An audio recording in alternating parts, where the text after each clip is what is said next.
to Timeless with Julie Hartman Live. It is Tuesday, March 12th, 2024. It is great to be with you, as always. Also great to be with you, Sean Regis. Hello, in the producer's dungeon. Shalom. Good morning. As we say on Dennis and Julie, well, it's actually good afternoon. Except in Australia, it's good morning. Crikey. I have a lot of contacts with Australians. By the way, it's actually a great plug. I am the North America correspondent for an Australian news agency called Aussie Wire. I met them when I was at the ARC conference in London back in November, and I did an interview on their show, and then they asked me if I would be the North America correspondent. So if you just want to see more me in your feed, you should follow Aussie Wire. But I really appreciate them for many reasons. Of course, hiring me is the first one, but they give great commentary on news pertaining to Australia. They have other correspondents around the world. They're short segments, about an hour-long podcast, and they do this kind of around the world tour, of which yours truly is a part. So check out Aussie Wire, where it is morning. That's how we got off on this. 844-861-5537, 844-861-5537 if you'd like to call in. And of course, use the chat, but keep it classy. And by the way, you can also follow me on Instagram and Twitter at Julie R. Hartman. At the end of the show today, I'll be telling you just really quickly about a social media article that I recently wrote for the Washington Examiner, where I essentially excoriate social media and the effect that it has had on our society. But then I sort of enter this cognitive dissonance where I think social media is so harmful, but yet I'm a talk show host and I need to promote my show. If I didn't have this talk show, I would be off of it. So if any of you have any suggestions of ways that I might be able to do some effective PR and promote this show and get eyeballs on it without using social media, you will be my forever hero if you give me some good tips on that. So the way we're going to do the show, I'm giving you a summary in case, you want to call in or give your thoughts in the chat at certain times. We're going to start with some random thoughts that I have. Candace Owens on her show calls them topics du jour. Now, Sean, as you know, I'm not very good at saying French words. We saw in the Kathy Yandel, The Art of French Living episode, I tried to pronounce joie de vivre, and we even see it now. It just led to hysterical. Okay, how would you say it? You're awesome until the very end. You're over pronouncing the very end of it. I looked this up. Yeah, and that's how you say it. Of course, it doesn't sound as glorious rolling off my American tongue as it would a French tongue, but it's correct. Joie de vivre. But you put the big raw at the end of it. Joie de vivre. And it's Joie de vivre. Look, who am I? Joie de vivre. It just... Well, that's why I don't call it the Candace Owens topics du jour, because can't do it. Can't say the name. No, you're fine with du jour. Am I? Yeah. I don't know. But anyway, random topics to begin. Then we're going to be discussing Kate Middleton. Where is she? What is going on? I tend to not like to go into more gossipy topics, but honestly, whatever. Today we'll make an exception, especially because in the next part of the show, we'll be talking about the national debt. So we got to balance some gossip talk with some talk about our future and the brick wall that we are barreling towards. And then finally, social media stuff. So again, 844-861-5537. So to start with some random topics. Last week in the Senate, there was a bill that was proposed by a senator, a Republican from Tennessee, which would ban illegal immigrants from being counted in the United States Census. Seems pretty reasonable, right? Well, according to many Democratic senators, it was not a reasonable amendment because every single Democratic senator voted against that amendment. So the senator who proposed it from Tennessee, Bill Hagerty, see, now you're making me self-conscious with pronouncing things. I'm so worried. I want to say Haggerty. I think it's Hagerty. Let's go with... Do you know an Ellen Hartman? I do know an Ellen Hartman. Someone's in the chat named Ellen Hartman. Yeah, she's... And I quote, Sean is correct about the pronunciation of joie de vivre. That's great. Yeah, she's a distant relative. Now, don't ask me to say Worcester. Oh, yes. Worcester? Worcester. Yeah. People from Worcester, Massachusetts do not take kindly to the fact that the name of their town is so oftenly stumbled over. But back to this immigration thing, because it really is important. This is an amazing thing that Republicans proposed this amendment to ban illegal immigrants from being counted in the United States Census, and every single Democratic senator voted against it. Now, why would they do that? Well, according to the proposer of the bill, Bill Hagerty, or Hagerty, I'm not going to call him a hag, I'm going to call him a Hagerty. He says, well, this makes sense because if they are counted in the census, then it gives them more electoral power because, seats in Congress, for instance, and electoral college votes are proportioned according to the population of those respective areas. Quoting from the senator, he says that, quote, the estimates are as high as 10 million people that have come into this country. That would be 13 extra congressional districts if you allocated them the right way. Well, as our president says, they're only technically not supposed to be here. Technically not supposed to be here. That's what he was saying about illegal immigrants. Technically not supposed to be here. I look at that story, and the thing that I think about is that I never, ever, ever want to hear a single Democrat talk to me about democracy again. That is their whole party line, right? This whole thing with President Trump. We have to defend democracy. Democracy is under assault. The people who want to take us backwards, these horrible sexist, racist bigots, they deny elections. By the way, they denied an election. Hello. When Donald Trump was elected, they peddled the whole Russia collusion hoax. I mean, the fraudulence is beyond belief. And you look at something like this, every single Democratic senator in the Senate voted against this bill because it makes total sense. They want more electoral power, so they are going to take people who are not citizens of this country, subvert the rule of law in this country, and allow them to count so that they get more votes. Never talk to me about democracy ever again. Yeah. If he's elected, it will be the end of democracy. And it's not just this. It's absurd. It's absurd on so many counts. It's not just this, illegal immigration issue. It's also the thing that I talk about probably almost daily on this show, the distortion and hijacking of language. We're now in Illinois, an abused child, if it's passed into law, will be someone whose parents don't give them gender-affirming care. Here in California, they cited the Unruh Civil Rights Act, which was passed to desegregate businesses. They used that to bring about this new law, which says that if you are a department store with 500 or more employees, you have to have a gender-neutral toy section. Otherwise, it counts as discrimination under that Civil Rights Act. I mean, the list goes on and on. How about the fact that many of them are incredibly anti-free speech? Not only in that they allow and support the, protesting and smearing of conservative speakers on college campuses, but also look at the way that the Biden administration, according to this, new Supreme Court case, has allegedly colluded with big tech to suppress conservative content. And during the 2020 election, they colluded with big tech to suppress anti-vaccine content. That is a direct violation of the First Amendment. TLDR, which I know you know, it now means... too long. Don't read. I never want these individuals to condescend to me about democracy ever again. No more. All right, that's random topic numero uno. Random topic numero dos. I wanted to follow up on something that we talked about yesterday. Something I'm trying to work on is not moving on too quickly from a good point.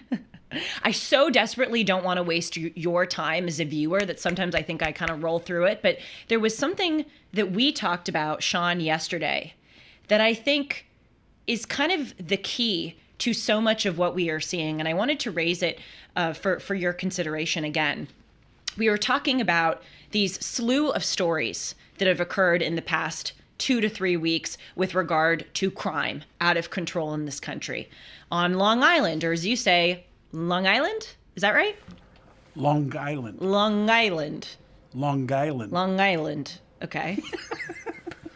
I guess the lesson of today is Julie Hartman has trouble with certain words. No. That's not true. Long You're Island. Brilliant. You're brilliant in many ways. Long Island. I'm not from Long Island. I've heard from people from Long Island. In fairness to me, I guess what I'm having trouble with is saying it in the way that people on Long Island say it. But Right. regular Americans say Long Island. Anyway, it doesn't matter. Yeah. We are talking about that crazy. Oh, don't talk about it again. No, Oh, I it's don't so want bad. to hear about it. Don't worry, Oh. it'll be just a few words. This crazy story on Long Island where 4 people allegedly murdered 2 people, chopped up and dispersed the body parts all around Long Island. A little girl walking to school happened to stumble across a severed arm, and these 4 individuals were not charged with murder, at least not yet, but were charged with mutilating a corpse. But here's the big kicker. That criminal charge of mutilating a corpse is not bail eligible under New York State's cash bail reform laws. So those 4 murderers are out on supervised release with ankle bracelets. Meanwhile, 6 pro-lifers are facing 10 and a half years in prison for nonviolently trespassing on an abortion clinic. So we're talking about that. Story number 1. Story number 2, Worcester, Massachusetts. About a week and a half ago, these 2 men kill a mother and her 11-year-old daughter in the driver and passenger seat, respectively, of their car at 3:00 in the afternoon. And then you look back at these 2 individuals who killed the mother and daughter, and they have lengthy criminal records, including strangulation and armed assault with a dangerous weapon. But they're allowed to roam about the earth to go on and murder more people under disastrous left-wing policies. And then, of course, we mentioned, yes. While you're on that story, I wanted to inform you that after a day-long manhunt, they have caught the other guy. Well, thank God. They found him in San Diego. Oh, great. So he came out to us. That's great. I assume on his way to Mexico, not sure. And the other thing that I thought was noteworthy was that the mother was a specialist in the National Guard. Really? Just to add insult to injury. Yeah. So Wow. just to follow up on And that the story girl- out of Worcester. Oh, if my mother is listening, and she may or may not be in the chat, apparently, she is not going to take kindly to that. But so we have the Long Island story, the Worcester story, where Sean's mother's from, where my mother is from, and then the National Guard is being deployed in New York City because the subways have turned into an underground mental asylum. Anyway, yesterday we were talking about those stories, and I asked this question, which truly fascinates me. And it's that, why is it that there seems to be no limits that the left can go to in terms of their irrationality, their destruction, absurdity, inhumanity? But then on the right, if someone who is conservative does something that is comparatively innocuous, if a religious man, for instance, has an affair, or if Senator Katie Britt gets a detail wrong in her rebuttal of the State of the Union, it's viewed as an entire referendum on conservatism and how corrupt and terrible religion is, or the Republican Party is, et cetera, et cetera. Why is that? Because we literally live in this world now where children walking to school can happen upon a severed arm, and those people are out on bail reform laws. We have kids in schools who are so confused with regard to gender ideology that they literally think they are furries. They are barking in the classroom and crawling on all fours to get water from a dog mug. Like, how is it that all of this absurdity and inhumanity and destruction is allowed to go on the left, but then there's not there's the media, the establishment, many people don't view that as a referendum on leftism, but they'll view a religious man having an affair as a referendum on conservatism. And yes. I have a question about those kids that think they're dogs. Do they go to a gender neutral bathroom or do they just poop on the floor?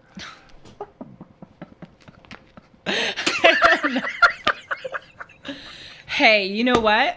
I would really not be shocked if it were the latter. By the way, look this up. Furries. I know people who know furries, and it's not their pets at home. Like, they literally know people in their schools who are furries. Because I get emails from listeners who are in public elementary and high schools, including here in California. You can email me, by the way, at julie@julie-hartman.com. But with this question, Sean cut in yesterday, and amazingly, he said something smart. No, I'm kidding. Always you say something smart. And Sean brought up the priests in the Catholic Church and those terrible, terrible scandals of molestation. And many people wrote the Catholic Church in its entirety off of it as a result. And as you were saying that, I had this epiphany, which is that the reason why the left is judged more harshly than the right is because this is the cost of having principles.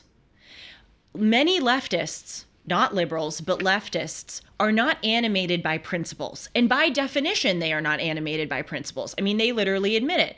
They don't think that there's objective reality. They don't think that we should judge people equally. They think that we need to have an intersectional, case-by-case, oppressor versus oppressed approach to judging people. Literally, it is in their definition of things. Whereas on the right, if you're a conservative, you want to conserve, the principles of the American founding. If you're a Catholic or if you're a Christian, there's a very recognizable set of values that you stake your claim to. And so that's why when someone on the right does something and is hypocritical or comes up short, it's very starkly apparent that they are not living up to the values that they have staked their claim on, because they do stake their claims to values.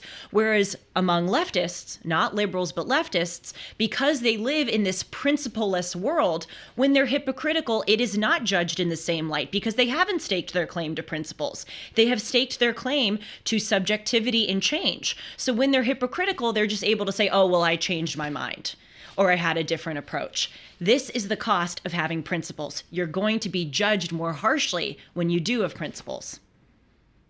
I'm going to pause now for 10 seconds and let that sink in. No, it's really important. It's everything, because these questions keep me up at night. Like, how is there this double standard? But there it is. Random topic numero tres, and it's the last one, I promise. See, now I'm saying these Spanish words. Trace. Alejo in there can correct me if I'm saying it incorrectly. It's been many years since high school Spanish. Okay, this one is truly random, but I thought you'd find it to be fun and interesting. So, can we get a camera on Sean? No, you'll love this. So last night, I was on the phone with Dennis, my co-host of Dennis and Julie, which is every Sundays at 1 p.m. Pacific, 4 p.m. Eastern, right here on this YouTube channel.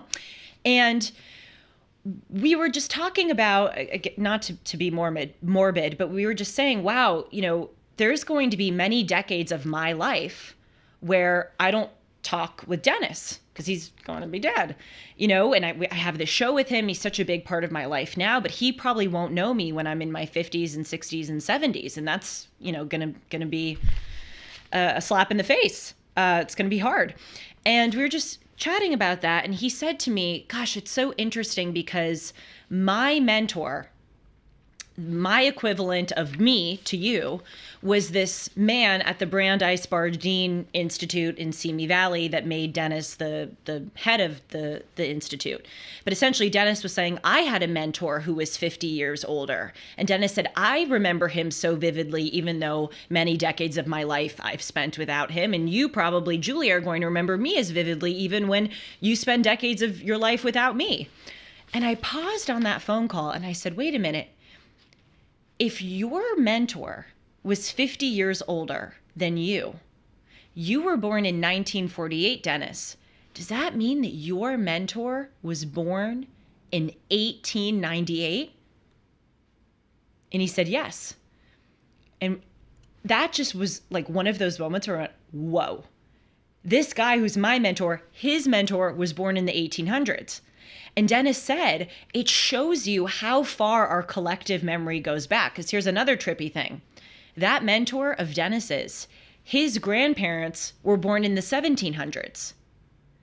So Dennis knew someone whose grandparents were born in the 1700s. Dennis knew someone who was born in the 1800s. I mean, my parents, their grandparents were born in the 1800s. My mother's grandmother met my oldest sister when she was a baby, and she was born in the 1800s. The point is, our collective memory goes so far back, and it shows you, although the past is far away, it isn't as far away as we think. I mean, one day, my kids, or I'm going to tell my kids, my dad was born in the 1950s, or my mentor Dennis was born in the 1940s. My grandmother was born in the 1910s. My kids are going to go, my God, your grandmother was born in the 1910s? It's crazy. Sean, I have more to say, but your facial expressions, I can't tell if you're loving this. I can't tell if you're having a trippy moment. I can't tell if you just want me to move on to Kate Middleton. But I would like to know what you're thinking. No, I am not hoping for that. You know how I feel about the monarchy. But I was just thinking, your kids are going to be lucky to survive the end of the world in 2050, right? I mean, you're clearly not paying attention to climate change, Julie. Well, I was, it's funny. You're kind of right, because it may not be about climate change, but this talk we're going to have about the debt makes me really worried, not only for my future, but for my kids' future. I mean, we talk all the time about wokeism, we talk about China, and all of those things are very pressing. I think the number one issue we're facing is the national debt. Always and forever, no matter who's in office, it should be the number one topic. Yes. But this point, okay, so Instagram was probably listening to me. I mean, they always listen. So I'm having this talk with Dennis about collective memory, and we're both having this like, wow moment. It was like, sometimes life is so interesting. It's like you took edibles and everything is like super trippy. Sometimes just sober, you have those moments, and it's the best when you're having those moments sober. So we're having that on the phone. Whoa, you knew somebody in the 1800s. And then this pops up on my Instagram. Definitely listening to me. It was this picture of all of the different ancestors or great grandparents you have that are traced to you. So it says here you have 2 parents. That means you have 4 grandparents. You have 8 great grandparents, which means you have 32 third great grandparents, 64 fourth great grandparents. It goes on and on, 256 sixth great grandparents, 1,024 eighth great grandparents, 2,048 ninth great grandparents. And essentially at the end of the rainbow, what they said was that means over 400 years, you had 4,094 ancestors, which made you possible. And that's in a perfect world that doesn't account for divorce and remarriage. Why are you that's saying that? if your grandparents were married and their kids No, were it still it still counts. Because what if your parents are divorced and remarried, then you start adding in. Oh, so you mean step people? Yeah. No, but they're talking about like people who are your blood, people who are related to you. Yeah, I get it. Yeah. I'm just saying it becomes even more convoluted than that. Right. When with the prevalence of divorce and remarriage and whatnot. But sorry, I'm gonna be quiet. No.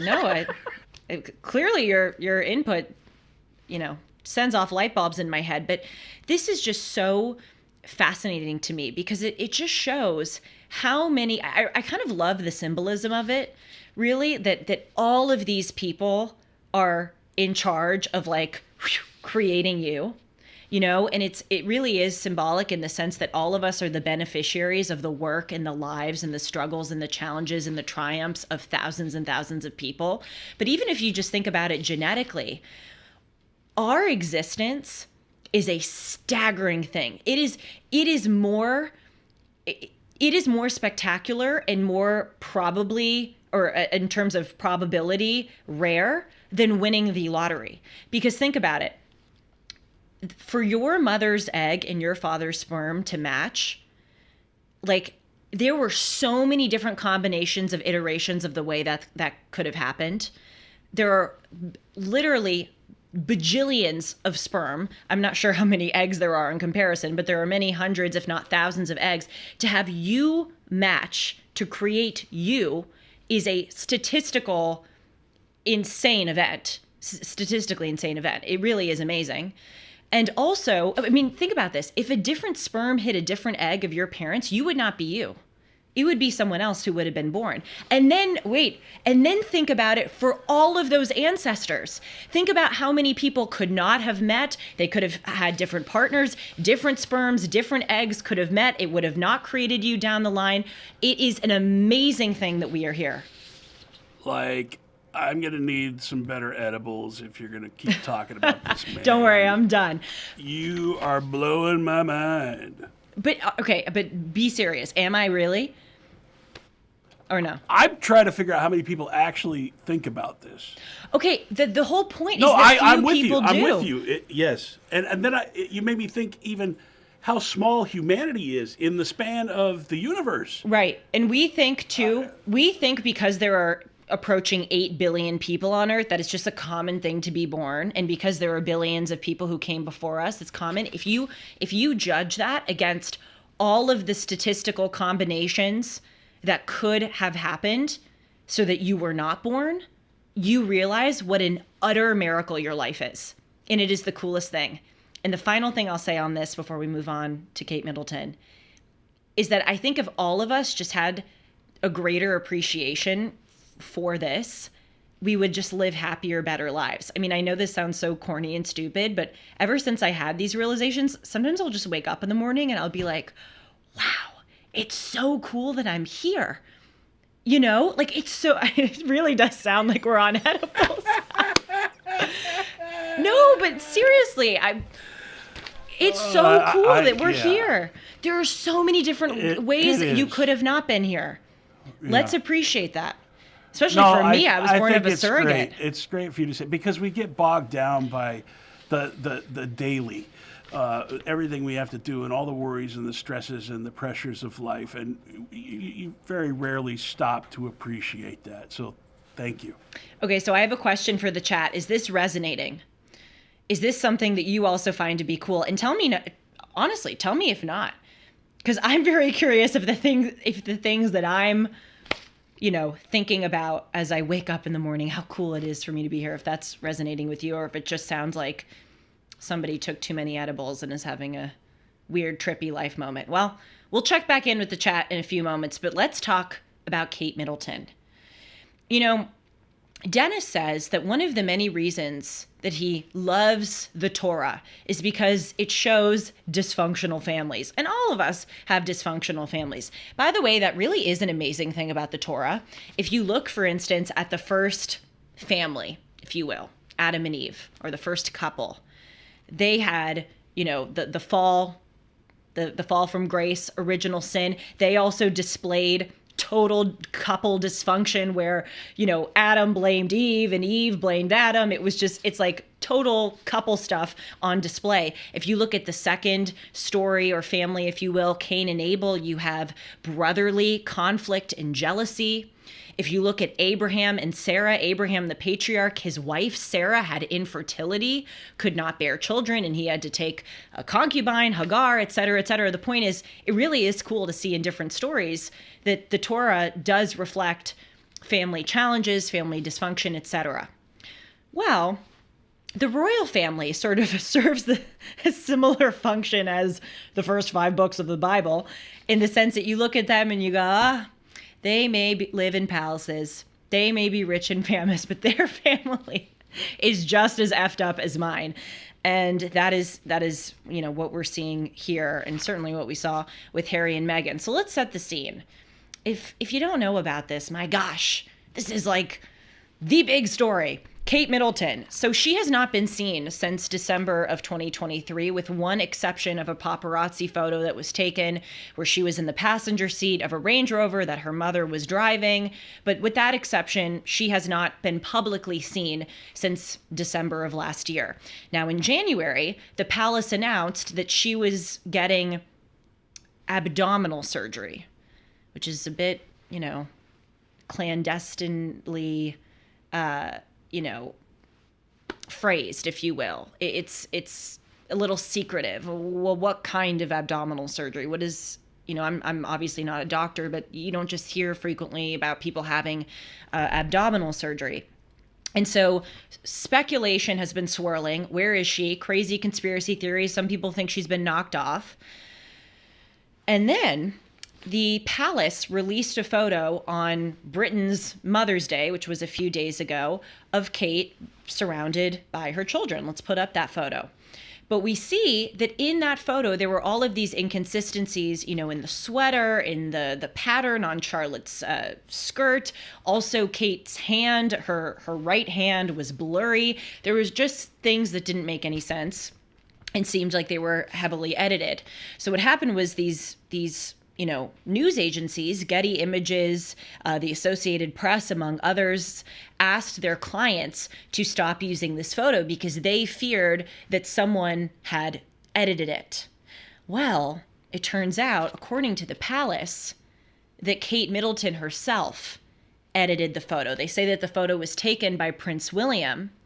But then Sean, you guys aren't seeing Sean, but Sean's eyes just lit up. Here's the thing, though. They're saying that Kate edited it, and they released a statement that was signed by Kate, but it could have been signed by Kate. You know what I mean? Like it could be just the official story that they're putting out as opposed to what really happened.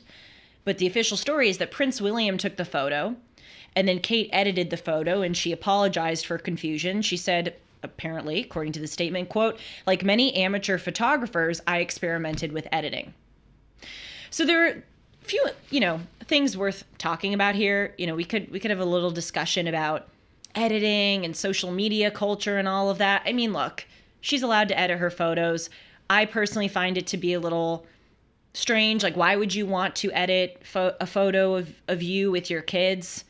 And also the edits weren't such that they were making people look better, if that makes sense. They were weird edits, like the skirt and the part of the sweater that Charlotte had, the hand. If you're going to edit a photo, you're going to make yourself look skinnier, you're going to make your nose look tighter, you're going to make your jawline more cut. You're not going to change a pattern on a dress. So that's what's a little weird about the types of edits, right?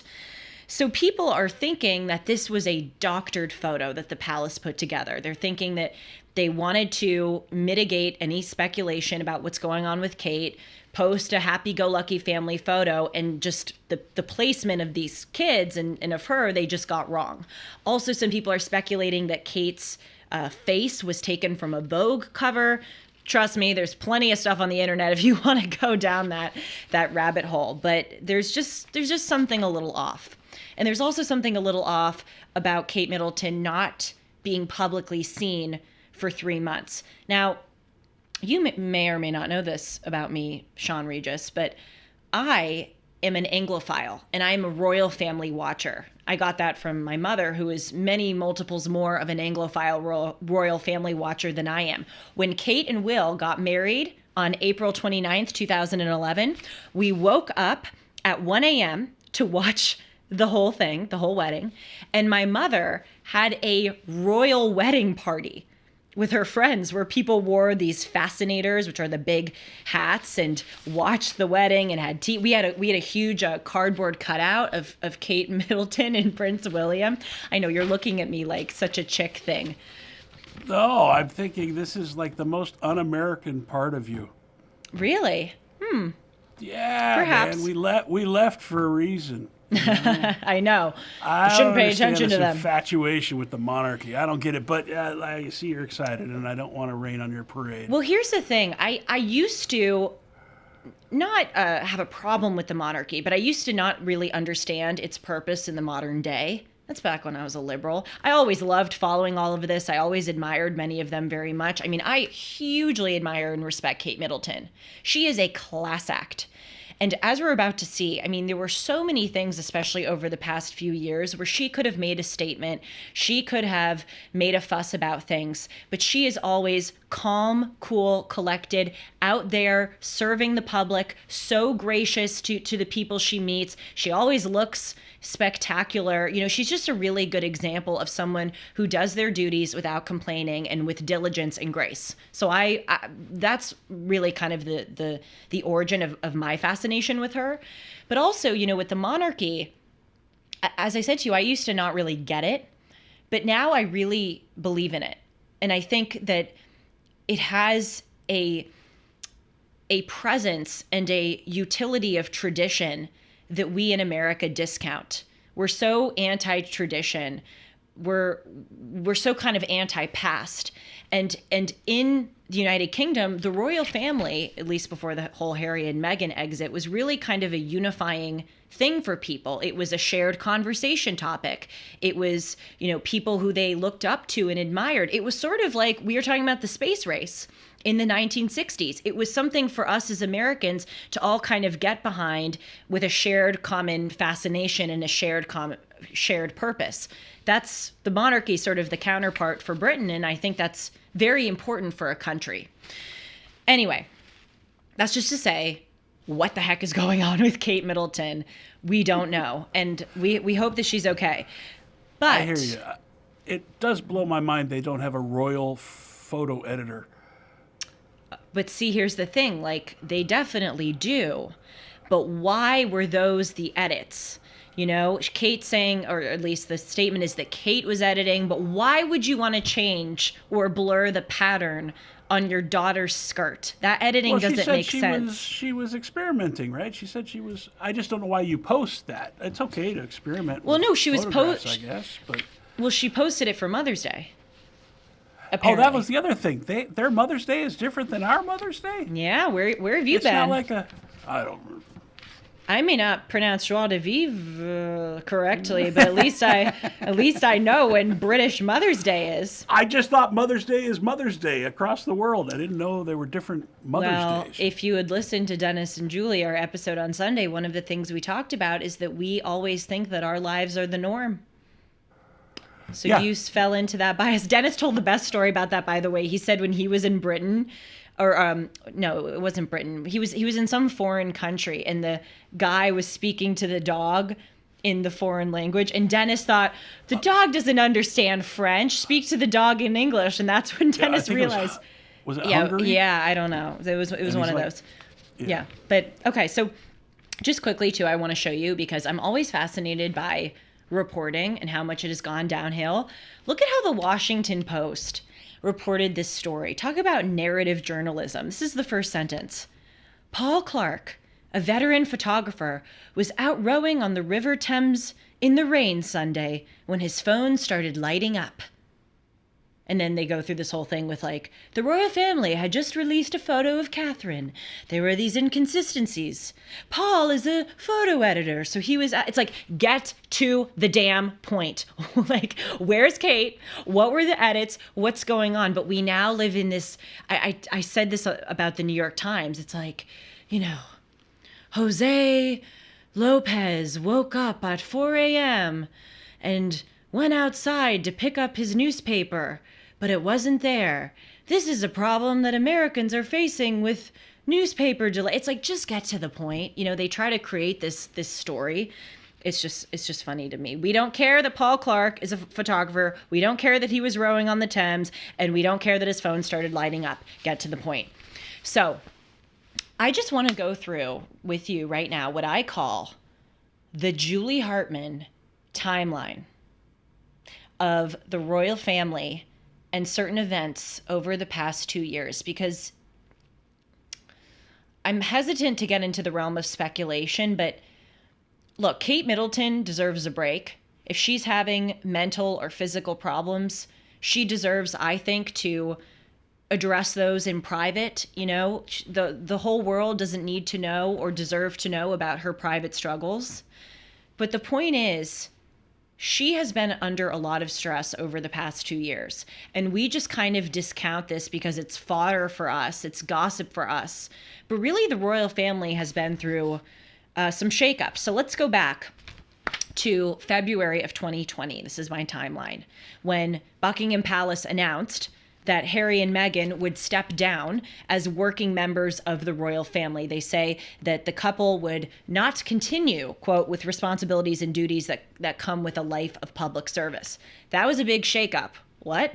Harry and Meghan are stepping down? Well, little did we know what was going to come with that. A month later, COVID hits, okay? Stressful for everyone. In March of 2020. A year later, in March of 2021, Harry and Meghan sit down with Oprah and give all of these details about how horribly the royal family treated them. And there were conversations about race. Very cryptic. They didn't say who said an allegedly racist comment, what the racist comment was. The only thing we know is that someone in the royal family made remarks about Archie, Harry and Meghan's son's skin color. Those could have been totally innocuous, right? Like, when you have an interracial couple, of course you're going to speculate, not in a bigoted way, but just, what is the child going to look like? Just as if you have, black hair and you marry a ginger, you're going to talk about, is our kid going to be a ginger? Is our kid going to be a fusion of black hair and ginger hair? Comments like that are not necessarily racist. Anyway, that's a digression. The point is, they come out with that Harry and Meghan, Oprah bombshell. And that, again, this is gossip for us, but that was probably hugely saddening, embarrassing, just awful all around for the royal family. Yes, Sean Regis. Just to interrupt the timeline, when Spain invaded Ireland, that's how you got the black Irish. The ginger gene is a recessive gene. It's amazing we're still around. So just to answer your question, probably have black hair. Talk about improbabilities of your existence, Sean. Well, I'm Irish, I'm Scottish, and I'm American. I don't think I'm supposed to like the monarchy. It's in my blood. Well, they'll never take our freedom. I'm 50% Irish, so I can understand, but I love the monarchy. Okay, so going on. So there's that Oprah interview. Again, can you imagine being Kate and William in the royal family and seeing this exit, and then they are so, ruthlessly going out and spreading all of these details so that they can make millions of dollars? It was just gross and very stressful, I would believe, for the royal family. Then a year and a half later, in September of 2022, the Queen dies, which, we forget is a great loss. It's not just an event. It's not just a funeral to watch. So they lost their grandmother, their mother, it was the end of an era. And also, at the Queen's funeral, Kate Middleton had to be 5 feet away from Meghan, who did this whole, Oprah interview saying that Kate made her cry. And there was that very awkward walkabout with Kate Middleton and Meghan Markle and their husbands, with the Queen's funeral. And it's just tensions, just bad, okay? Then in January of 2023, Spare comes out, the expose from Prince Harry about how terrible it was to be the spare and how he had a smaller bedroom in the rural palace compared to William, and how the first time he had relations was in a field with an older woman, and how during Kate and William's wedding he had frostbite on his wee-wee. I mean, you think I'm joking. These were literally the things that he wrote about in Spare. That's very embarrassing, distressing, uncomfortable for the royal family. I can imagine that many of them feel like they lost, a sibling, a son. Then we have the coronation. Speaking of losing, a son, Prince Harry was in the third row of the coronation by his own choice. His wife, Meghan, his kids did not come to the coronation. That was in May of 2023. Yes, Sean Regis? I misspoke earlier when I said Spain invaded Ireland. I was going to say. Shouldn't have said invaded, and I'm being corrected by a lad in Ireland on the chat as we speak. Yes, they were invited to help the Spanish Armada to help fight in the war with England. But nevertheless, I was right about that's how Black Irish came about. Very important. Please, back to the royal timeline. So there, that was the coronation. Then in July of 2023, Prince George turns 10. Now you're probably thinking, why are you including this about a timeline of stress with the royal family? You know, Kate Middleton's kids are getting older. And my mother has this great saying, small kids, small problems, big kids, big problems. You know, there's the Queen is dead. King Charles is now the new king. There are all these problems with Harry and Meghan, and they're going out. You don't know what they're going to say next. What kinds of things are going to spread to the media. Your kids are getting older. That's a lot of stress for a person, all while she is maintaining, I think with enormous amounts of grace and diligence, her royal duties. Then in November of 2023, The Crown season 6 comes out, and one of the main features of The Crown season 6 was the Kate and William love story. And many times it seems it might have been embarrassing for the Middleton family because the Crown sort of made her mother, Carol Middleton, out to be this pushy mom who wanted her daughter to marry a prince. You know, again, maybe the royal family doesn't pay any attention to this stuff, but think about it. This is just fodder for us, but it must be hard being the subject of so much scrutiny, so many television shows, having these narratives spread about your family. You know, these people are people. And that's difficult for people to have to deal with. And then, of course, the really big one was in January of this year, 2024, when they announced that King Charles has cancer, which again is distressing in terms of your royal duties that you have to undertake, but also the fact that your father-in-law is sick. It's a very sad thing. They are looking at the real possibility. We don't know, of course, how severe King Charles's illness is. I hope and pray that it's something minor. But, you know, they have to confront the possibility at all times, but especially when a monarch is sick, that they may, within 24 hours, be the new king and queen of England. And then in January also, it was announced that, you know, Kate had this abdominal surgery. So maybe it is stress. Maybe it's a physical illness, maybe it's a mental illness, maybe it is just exhaustion. But what I hope this timeline has shown is that they've gone through a lot over the past few years. And maybe we should give them a little grace as we are considering these situations, okay? So just two other things before we go on to the debt. I said the Torah, you know, has all these dysfunctional family situations. The monarchy, the British monarchy has all of these dysfunctional situations. And we were just talking about Harry and Meghan, you know, that we didn't even talk about Princess Diana and Camilla and the love triangle and the panorama interview. I mean, talk about the past 40 years of the monarchy. It has just been dysfunction on full display. But I wanted to tell you about two other things that have come up pertaining to world leaders and their families to show that we are not the only ones who are afflicted by rumors and scandal and perhaps crazy twists and turns in our family lives. Right now, there's a lot of speculation, for instance, that the president of France, Emmanuel Macron's wife, may be a man. There were these exposés in French papers where they were going back and they were finding things like she looks a lot like her brother, and there aren't photos of her from, you know, a significant portion of her adulthood. Candace Owens has come out and said that she is staking her entire career on this idea that Emmanuel Macron's wife is a man.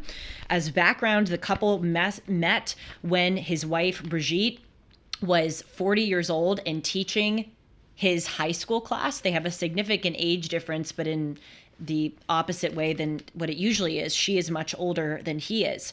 Macron was 15 years old when he was a student in his then 40-year-old wife's class. And he was actually a classmate with his now wife's daughter, his stepdaughter. And in France, the age of consent is 15.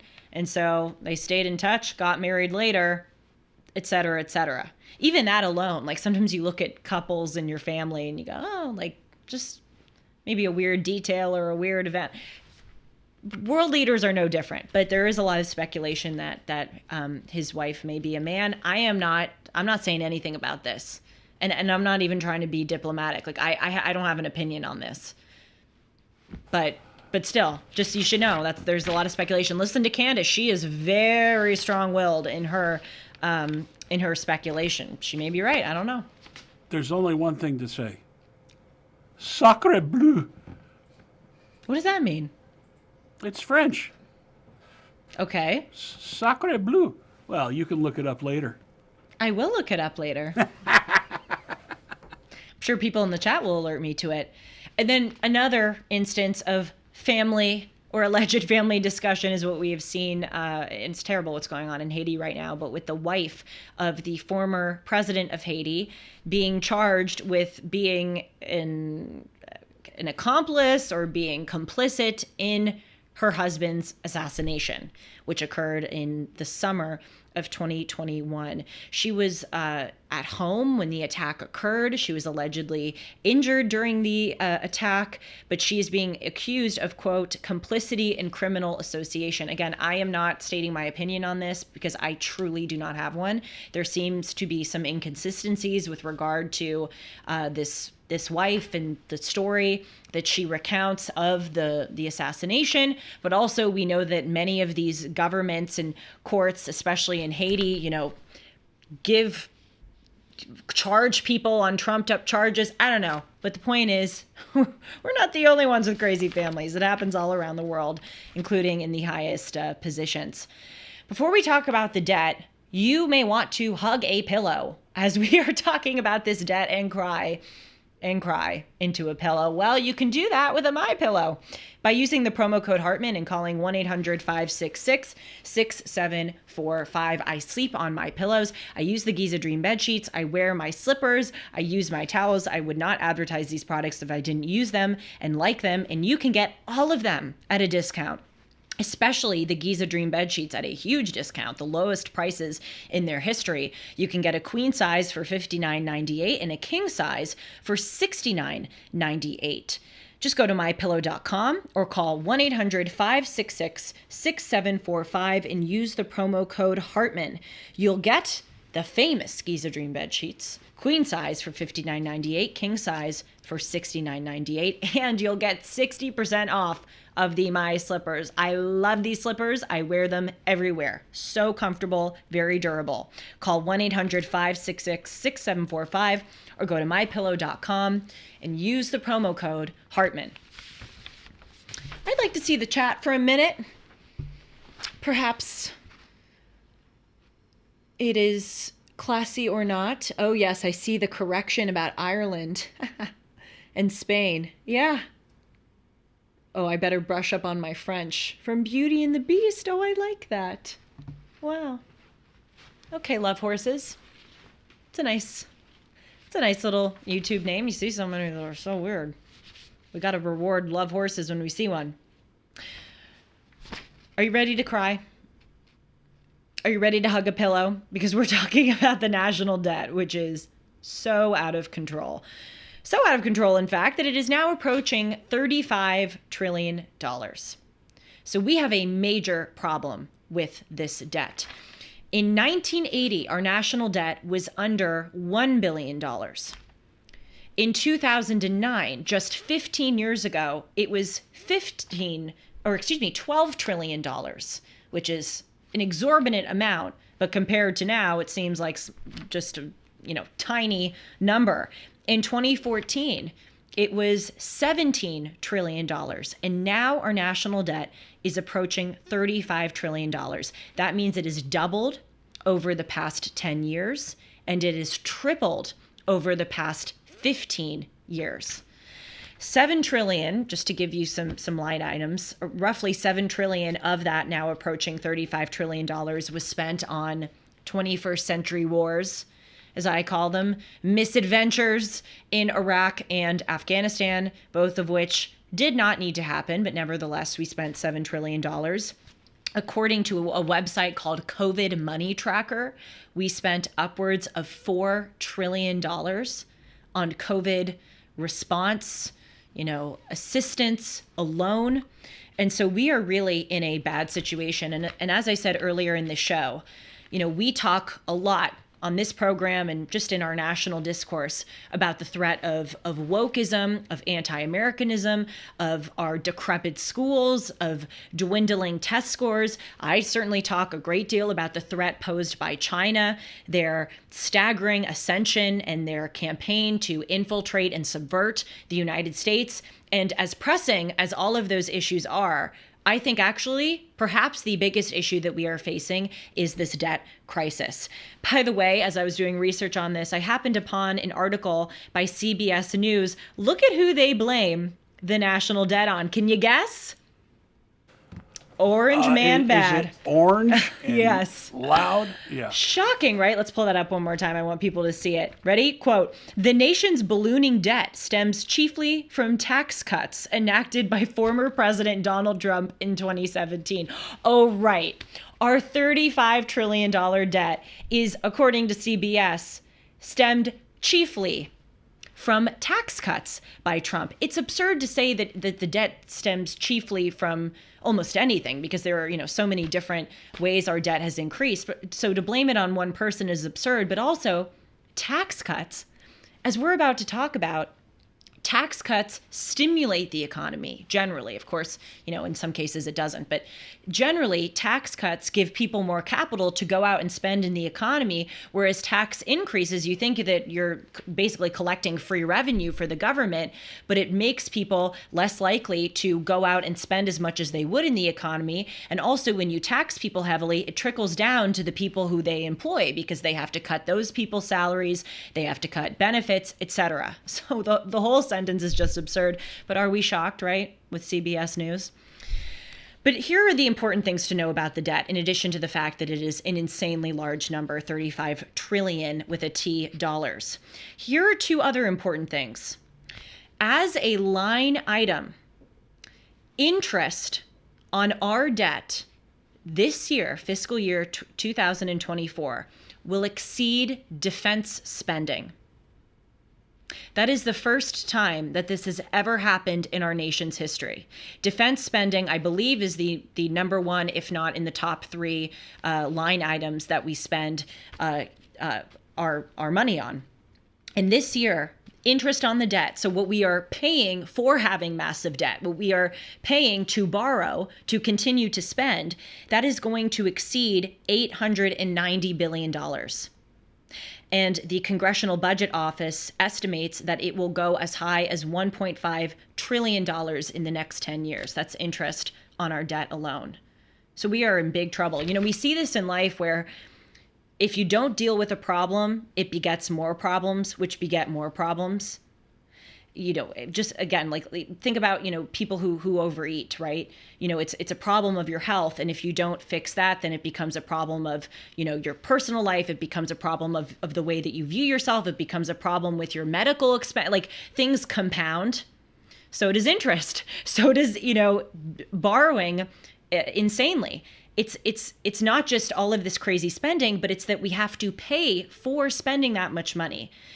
It's absolutely crazy. So it's like, as an expert overeater, I can speak to this. 35 trillion is such a large number, it's almost hard to comprehend. It is. A trillion is 1,000 billion. That's 1 trillion. 35,000 billion dollars. It's horrible. Whew. It is absolutely horrible. So that's the first important thing. Really important. Interest on the debt this year is projected to exceed defense spending. That is a huge problem.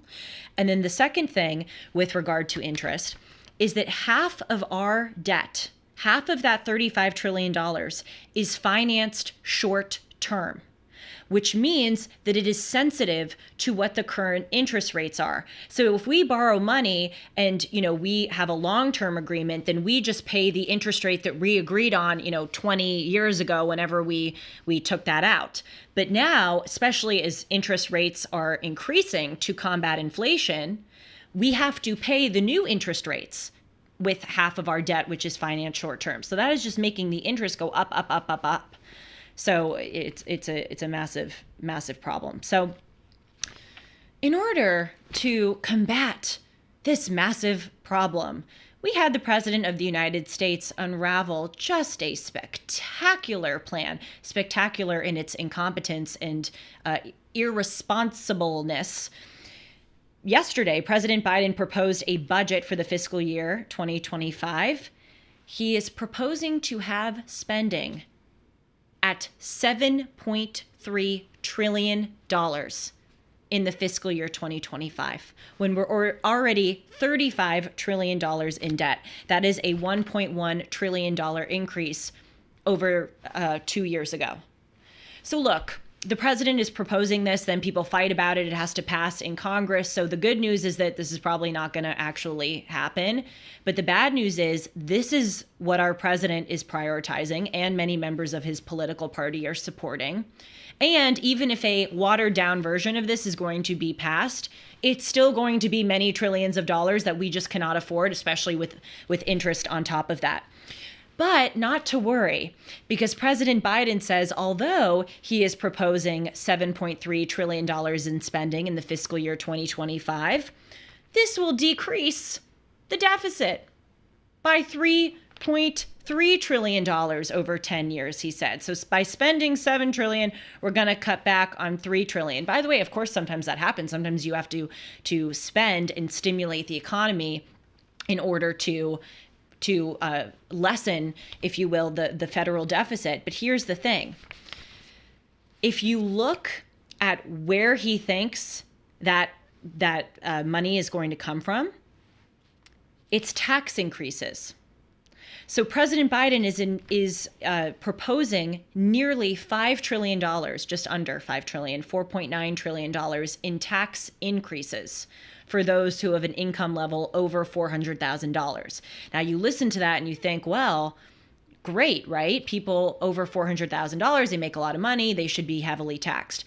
Well, there are many problems with this. First, as very astutely observed by the Wall Street Journal, that $400,000 doesn't account for the inflation, which went up as high as 9% over the past 2 years. So President Biden in 2020 ran on this campaign promise to levy exorbitantly high taxes on those who make over $400,000. But he was saying that back in 2020. As inflation has gone up, again, as high as 9% a few years ago, people's incomes have not been adjusted for that. And so actually making $400,000 isn't as big of a deal now. I mean, of course it is. My God, that's a lot of money. But it isn't as big of a deal now. It is not as much money as it was when he was talking about it in 2020 because of inflation. But putting that aside, this whole idea of, we're going to levy these crazy high taxes on people as a way to collect revenue. That's not fair, I don't think, to the American worker who works every day of his or her life to make money and then sees a whole chunk of that go to the government so they can spend it on, climate change. But also, economically, it doesn't make sense because, as I said, when you tax people, you are lessening the amount of capital that they can go out and spend in the economy. And one of the big things that President Biden talks about, including most recently during his State of the Union last Thursday, is raising the income tax rate for corporations to 28% and also bringing the minimum corporate tax rate from 15% up to 21%. Now this sounds really good, right? Big bad corporations, tax them, to death, make them pay, rich people pay. And look, obviously, I think corporations should be taxed, as all of us are. However, when you're proposing a 28% tax on income tax rate on corporations, you're offsetting that. They are going to offset the taxes that they have to pay by making other adjustments with the amount of people that they employ, the amount that they pay those people. If they have less money, then they have less money to pay their workers and employ more workers. So it doesn't quite make sense. What you really want to do is tax people appropriately, but give people a lot of capital so that they can go out, spend it in the economy, hire people, start businesses, etc. It's just a backward, in my view at least, way of looking at things. So this is crazy. $7.3 trillion he's proposing in the fiscal year 2025. Another important thing to note about that is that he is only proposing to increase defense spending by 1% to be $895 billion for the next fiscal year. Now, only $850 billion of that would actually go to the Pentagon, because about $50 billion of that $895 billion is going to these like energy department national defense programs. And as we've seen on the show, there are these weird, things that are going on with defense. For instance, there was a 2021 National Defense Authorization Act, which created a naming commission with our taxpayer money, a naming commission, where there are people on this committee within the Department of Defense who are in charge of going around and removing Confederate statues, because under this National Defense Act, they view it as a threat to our defense to have Confederate statues up. So the point is, this money, like we think, $895 billion is going to our national defense. Well, not all of it is going to guns and boots on the ground and, sprucing up our equipment and our military facilities. A lot of it is going to BS stuff like that. But another important note about this too is that I'm all for cutting back spending.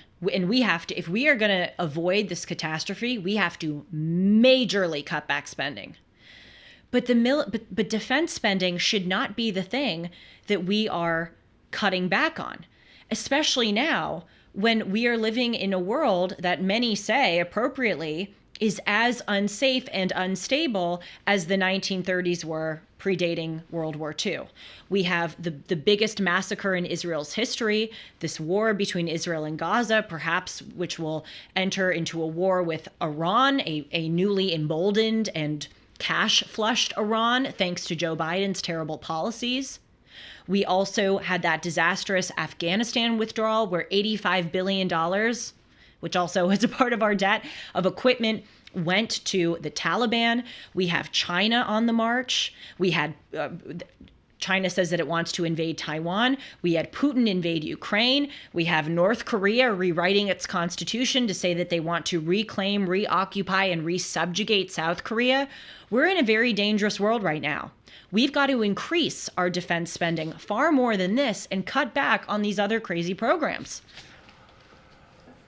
My head is spinning, Jules. I told you to get a pillow trying and to cry. follow you, and being angry. Following you because I know there's a difference between debt and deficit, right? And so Yes. I feel like Biden's kind of being dishonest when he says he's paying off the deficit. We're not actually paying off the debt. It seems fuzzy there. Yeah. I don't fully understand it, and I probably would have to spend a lot of time researching, but I know there's something that's not adding up there. And in addition to living in a dangerous world and needing defense, you're talking about social programs like Social Security and Medicare that may not be sustainable if we continue along this path, right? Totally. And then the angry part of me is like, can we please curtail the spending? I remember screaming a couple weeks back, I want receipts. I want to know where our tax dollars are going. Every time I see a headline that says, oh, we've managed to avert a government shutdown again, I go, I should hope so. And if the government ever shuts down, I want you all fired. You're being paid to do our work, and you're just blowing this money all over the place, and you're going to fix it by taxing us or taxing corporations that will trickle down the cost to us or hurt our wages? yes. Come on. Yes. It's taxation without representation. Well, the way that you just phrased it was so good about corporations, because when you hear this idea of tax corporations, you picture the people in the C-suite. You picture the CEOs who are rich and driving Lamborghinis and Maseratis, and you have this idea that you're taxing them. But really, as you say, it trickles down to you and me sitting right here. Those are the people that we should be picturing when we're talking about taxing corporations. But here's another thing. You're talking about Social Security, which is a big, big issue, right? And so President Biden, during the State of the Union, gave this, angry thing where he goes, if you Republicans cut Social Security and all these programs, I will stop you. And everyone's like, oh my God, God, he's such a hero. He wants people to get retirement money. Joe's our king. Love you, Joe. Okay, all right. No Republican would like to cut Social Security. No, let me rephrase it. No Republican wants to cut Social Security. No person wants to cut Social Security. If Social Security were to be cut, it is because we are barreling towards a brick wall. You know, this whole idea that like Republicans are these mean people, they hate women, they hate black people, they hate old people, they hate immigrants, they hate you, they hate trans people, they hate trees, they hate the environment. I mean, the whole thing is based on hate. It's not based on hate. It's based on common sense. And we may have to make some really tough decisions in order to save a much tougher catastrophe from occurring. And you know what really frosts my cookies? You know, when President Biden is talking about, oh, don't cut Social Security. I mean, look at the way that this money is being allocated. I have a picture here from the New York Post of the different kind of major ways that President Biden wants to allocate this $7.3 trillion in spending in the fiscal year 2025. And one of them, you'll see, is $23 billion for climate adaptation and resilience. This is picture 3. $23 billion for climate adaptation and resilience. Oh, I don't know if we have it. Take my word for it. $23 billion. Just a few more quick notes on this. Very important. This is, by the way, I know you were saying I'm trying to follow you. These are the bullet notes, the bullet points. These are the spark notes. According to the Congressional Budget Office, they estimate that if we continue down this road of these policies, the federal debt will grow by $21 trillion in 10 years, which means by the end of the fiscal year 2034, we will have a $48 trillion national debt. So we have to understand two things: irresponsible spending and irresponsible economic policies. That is what has led us here. Irresponsible spending on these crazy wars. But the irresponsible spending continues. Look at President Biden's student loan forgiveness program. That is a disaster. And it's not student loan forgiveness. It's student loan transference. Because maybe the people who have taken out the loans are not paying the bill, but someone else is, i.e. the American taxpayer. Look at the $53 million program in New York City by the mayor, Eric Adams, to give illegal immigrants prepaid debit cards. The housing, the medical care that is given to illegal immigrants. That's an enormous amount of spending. Also, I'm going to do a segment on this. The World Health Organization and many United Nations entities, such as one on global migration, weirdly, get billions of dollars in our taxpayer money and spending. So as you say, Sean, we need receipts. I want to know where my money is going towards, because if it's going to prepaid debit cards and it's going to the UN migration program, or it's going to the Michelle Obama walkway in Atlanta, Georgia, which was really something that our taxpayer money is being spent on, or an LGBTQ resource museum center, another thing that this is being spent on, I've got a problem with that. And this is when the president's talking about cutting Social Security, we need to consider all of these other things that they're spending their money on. It's not fair. Yeah, that's another thing I don't like, when they package all this stuff on top of a bill, pork. When we never just have a bill for this and a bill for that and a bill for that. Like, this is craziness. Yeah. If the government spending were an individual, you would have locked them up, cut up their credit cards, and said, you've had enough. Yes. Yes. And also I said irresponsible spending. There's also irresponsible economic policies, namely, as Donald Trump would say, we need to drill, baby, drill. We need to be energy independent. That is a way to stimulate economic growth. It is a way to stimulate jobs. We were energy independent under President Trump. We were energy independent for many decades of the 20th century. We think, we just don't have the resources here. We do.